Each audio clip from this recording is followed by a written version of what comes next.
The Greco-Turkish War of 1919 to 1922, known as the Western Front of the Turkish War of Independence in Turkey and the Asia Minor Campaign, or the Asia Minor Catastrophe in Greece, was fought between Greece and the Turkish national movement during the partitioning of the Ottoman Empire after World War I between May 1919 and October 1922. The Greek campaign was launched primarily as the Western Allies, particularly British Prime Minister David Lloyd George, had promised Greece territorial gains at the expense of the Ottoman Empire. The armed conflict started with the Greek occupation of Smyrna, which is contemporary Izmir, on 15 May 1919, and Greek forces occupied several other cities in Anatolia during the war, including Manisa, Balikesir, Aydın, Kütahya, Bursa, and Eskişehir, but their advance was checked at the Battle of Sakarya in 1921. The Greek front collapsed with the Turkish counter-attack on August 1922, and the war effectively ended with the recapture of Smyrna by the Turkish forces.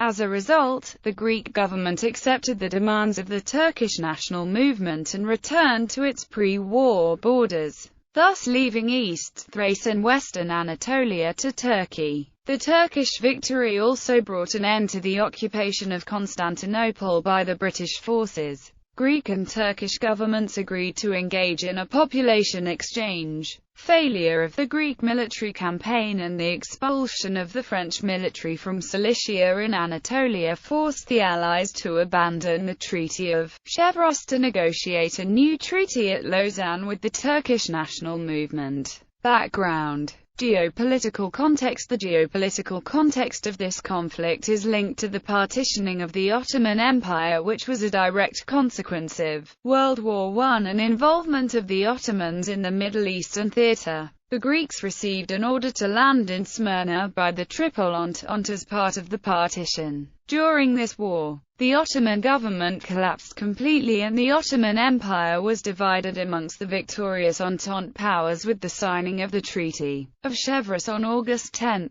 1920. There were a number of secret agreements regarding the partitioning of the Ottoman Empire at the end of World War I. The Triple Entente had made contradictory promises about post-war arrangements concerning Greek hopes in Asia Minor. At the Paris Peace Conference, 1919, Eleftherios Venizelos lobbied hard for an expanded Hellas that would include the large Greek communities in northern Epirus, Thrace and Asia Minor. The Western Allies, particularly British Prime Minister David Lloyd George, had promised Greece territorial gains at the expense of the Ottoman Empire if Greece entered the war on the Allied side. These included eastern Thrace, the islands of Imbros and Tenagos, and parts of western Anatolia around the city of Smyrna, which contained sizable ethnic Greek populations. The Italian and Anglo-French repudiation of the Agreement of St. John de Maurienne signed on April 26, 1917, which settled the Middle Eastern interest of Italy, was overridden with the Greek occupation, as Smyrna was part of the territory promised to Italy. Before the occupation, the Italian delegation to the Paris Peace Conference, 1919, angry about the possibility of the Greek occupation of Western Anatolia, left the conference and did not return to Paris until May 5. The absence of the Italian delegation from the conference ended up facilitating Lloyd George's efforts to persuade France and the United States to support Greece and prevent Italian operations in Western Anatolia. According to some historians, it was the Greek occupation of Smyrna that created the Turkish national movement. Arnold J. Toynbee argues, the war between Turkey and Greece, which burst out at this time, was a defensive war for safeguarding of the Turkish homelands in Anatolia. It was a result of the Allied policy of imperialism operating in a foreign state,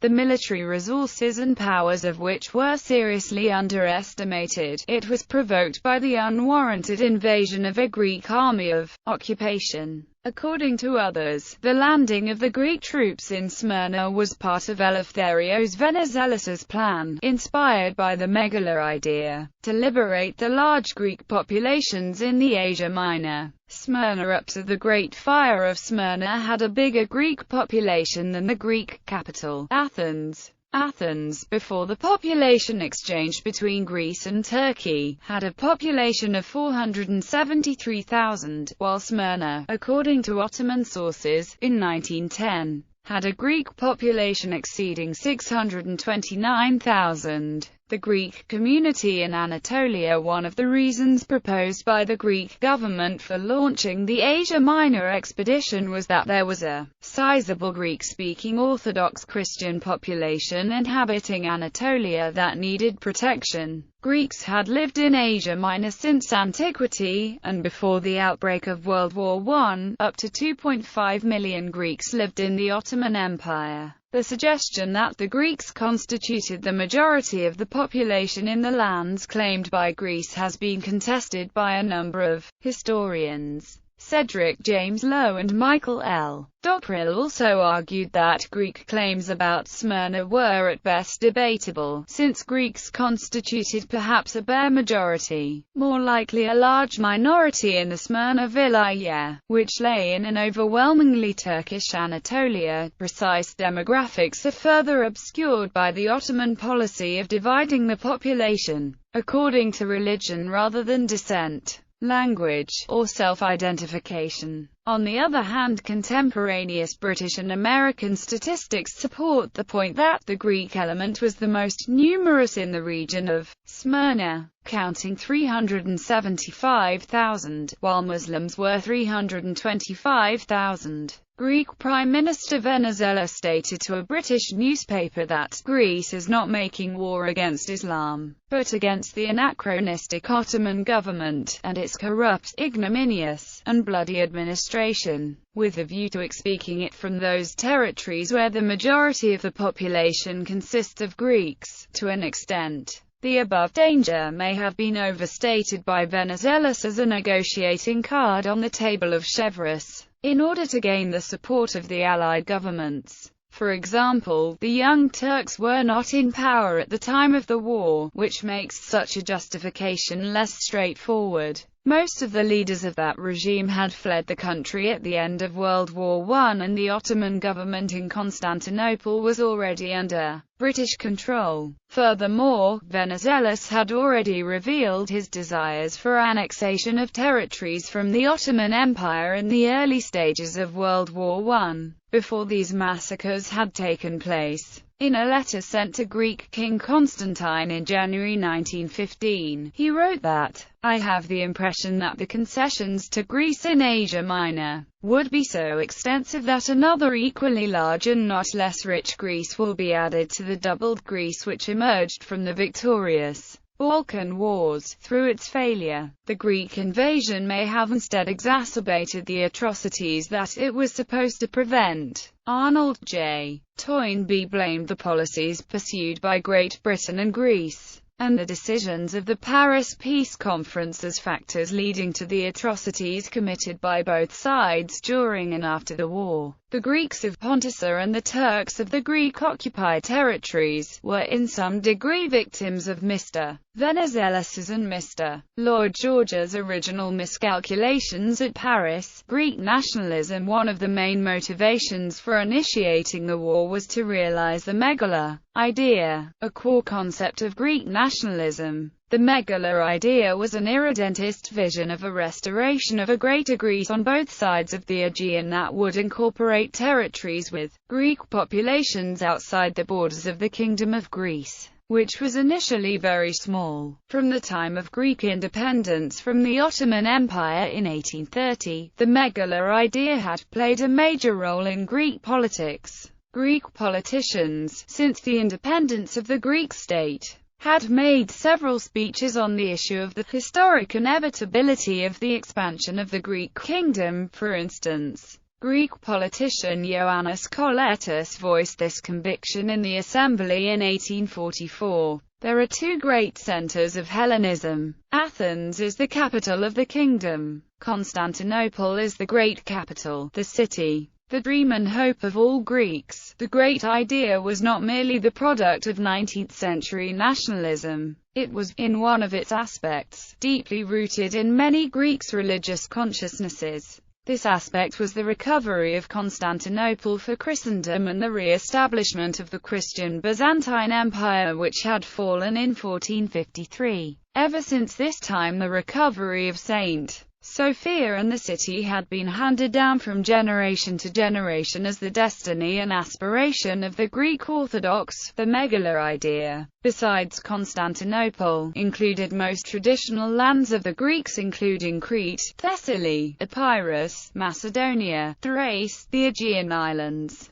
Cyprus, the coastlands of Asia Minor and Pontus on the Black Sea. Asia Minor was an essential part of the Greek world and an area of enduring Greek cultural dominance. The Greek city-states and later the Byzantine Empire also exercised political control of most of the region, from the Bronze Age to the 12th century, when the first Seljuk Turk raids reached it. The national schism in Greece. The national schism in Greece was the deep split of Greek politics and society between two factions, the one led by Eleftherios Venizelos and the other by King Constantine. That predated World War I but escalated significantly over the decision on which side Greece should support during the war. The United Kingdom had hoped that strategic considerations might persuade Constantine to join the cause of the Allies. But the king and his supporters insisted on strict neutrality, especially whilst the outcome of the conflict was hard to predict. In addition, family ties and emotional attachments made it difficult for Constantine to decide which side to support during World War I. The king's dilemma was further increased when the Ottomans and the Bulgarians, both having grievances and aspirations against the Greek kingdom, joined the Central Powers. According to Queen Sophia, Constantine's dream of marching into the great city of Hagia Sophia at the head of the Greek army was still in his heart, and it appeared as if the king was ready to enter the war against the Ottoman Empire. The conditions, however, were clear. The occupation of Constantinople had to be undertaken without incurring excessive risk. Though Constantine did remain decidedly neutral, Prime Minister of Greece Eleftherios Venizelos had from an early point decided that Greece's interests would be best served by joining the Entente, and started diplomatic efforts with the Allies to prepare the ground for concessions following an eventual victory. The disagreement and the subsequent dismissal of Venizelos by the king resulted in a deep personal rift between the two, which spilled over into their followers and the wider Greek society. Greece became divided into two radically opposed political camps, as Venizelos set up a separate state in northern Greece, and eventually, with Allied support, forced the king to abdicate. In May 1917, after the exile of Constantine, Venizelos returned to Athens and allied with the Entente. Greek military forces began to take part in military operations against the Bulgarian army on the border. The act of entering the war and the preceding events resulted in a deep political and social division in post-World War I Greece. The country's foremost political formations, the Venizelos liberals and the royalists, already involved in a long and bitter rivalry over pre-war politics, reached a state of outright hatred towards each other. Both parties viewed the other's actions during the First World War as politically illegitimate and treasonous. This enmity inevitably spread throughout Greek society, creating a deep rift that contributed decisively to the failed Asia Minor campaign and resulted in much social unrest in the interwar years.